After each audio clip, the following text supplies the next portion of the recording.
Hello, in this lecture, we're going to be talking about the last in, first out inventory method. We will once again be selling our coffee mugs here. We will not be specifically identifying the coffee mugs that we sell, but rather using a cost flow method. That method being last in, first out this time. Whenever doing a cost flow method, I do recommend setting up a worksheet such as this with 3 parts to it, having the purchases, the cost of the merchandise, and the ending inventory, and then calculating the units that we're going to sell, the unit cost, and the total cost for those particular categories. As we will do here, this will answer the most amount of questions in any format that those questions could be asked. What we are trying to do here is, of course, say that the inventory that is reported on the trial balance needs to be backed up in terms of a worksheet. Why? Because on the trial balance, it's reported in terms of dollars. And of course, when we think about inventory, we often think about it in terms of units. We then need to back up this dollar amount with a unit amount and the cost per unit. That's what we're doing with the cost flow assumptions. We're going to start off with 100 units. We're going to say those 100 units started with a cost of $50. Meaning that the total cost will be $5,000, and that's the only layer we have so far, so the total is $5,000. That $5,000 now matches what is on our trial balance. That will be the purpose of this worksheet. Next, we're going to say that a purchase happened. We purchased 400 units at $55. Therefore, in terms of units, we had the 100 units. Now we purchased 400. We have 500 units. The purchase price, the journal entry for the purchase, straightforward. It's the same for FIFO or LIFO or average. It is what it is. We bought 400 units at $55. We're going to have to pay that either now or sometime in the future. There's no estimate going on in terms of the journal entry. We're going to put on the books 55, or we're going to say the $55 times the 4,000, 22,000 inventory, increasing from 5,000 in the debit direction of 22,000 to 27,000. And then the other side, we're going to say we bought it on account, will then go to accounts payable, increasing the payable by the 22,000 to 34,150. No change with that journal entry. However, we now have this 27,000 on the books in terms of inventory. We need to put that into our worksheet and be able to back that up with the amount of units that we then have. At this point in time, we had the 100 units at $50. We're going to say that we bought another 400 units. So we're going to go into the purchases column and say that we have 400 more units at the $55 for a total of 22,000. We're going to have 2 layers. I'm going to put all the layers under this red line. This red line represented the last transaction. We want to have everything in ending inventory under this red line as of the end of this process. Therefore, we're going to bring that 100 units at $50 down, and we're going to pull this 400 at $55 over. Therefore, we have 100 units that cost 50, 400 units that cost 55, for a total of 5,000 plus the 22, giving us that 27,000. That, of course, is the amount that we have on our trial balance, so we have now backed up the dollar amount using our worksheet.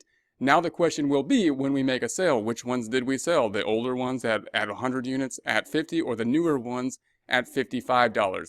Under LIFO, we will be selling the newer units. You would think we'd want to sell the older ones first, but it's just an inventory assumption, and if we don't know which ones that we actually sold, we can make whatever assumption we want. In this case, we're making the assumption that we sold the newer ones. But once again, we're getting ahead of ourselves.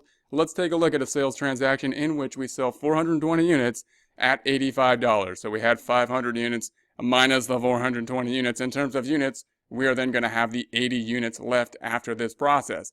The sales journal entry often is overlooked when we focus on the cost of goods sold because we're looking at the cost, not the sales price. So when we see this $85 in a problem, when we spent so much time working on the cost sheet, we may try to figure out how that 85 ties into the cost sheet. It doesn't. So when we do this first journal entry of the 2 sales journal entries, there's really no difference that happens. We're going to say the sales price that's going to be on the sticker price times the number of units, 420, means that we're going to have accounts receivable, assuming we sold it on account, of the 35.7, the 420 times the 85. That will increase the receivable, and the revenue will then be the same amount for the 420, crediting revenue, increasing revenue for the amount that we sold.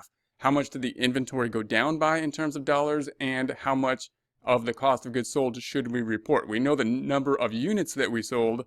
We don't know the cost of those units without our worksheet. So let's go to our worksheet. We're going to say another red line here. We have these two layers. We've got the 100 units at 50, the 400 at 55. Which one of those are we going to pull from first, assuming we use a last in, first out assumption if we sold 420 of them?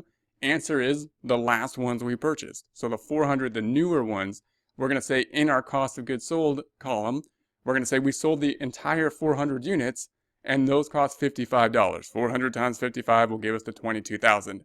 We sold 420 total. So if we sold 400 and wiped out that layer, we're going to have to sell the rest, 420 minus 400, or 20, to give us the total of 420. And that's going to be of the $50 units, and that will give us 20 times 50 of 1,000. So this is the calculation of the cost of goods sold, of 22 plus the 1,000. And now we're going to have to figure out what is going to be left. What's going to be left?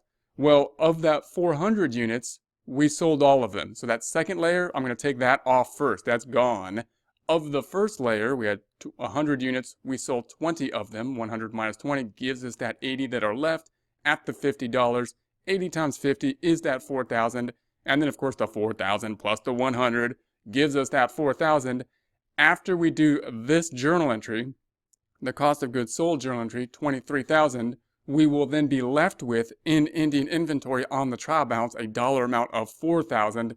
Let's see that process. So we're going to do the second half of the journal entry, reducing inventory, recording cost of goods sold for the amount we just discussed. Inventory going down by 23,000, crediting 23,000, bringing inventory from 27,000 down by 23,000 to that 4,000. And then we're going to debit the cost of goods sold, second half of that journal entry, and that will increase the cost of goods sold, bringing down net income. Now, of course, the point being is that after we recorded that cost of goods sold half and the reduction in the inventory, we are then left with $4,000 worth of inventory, the amount that matches our inventory worksheet.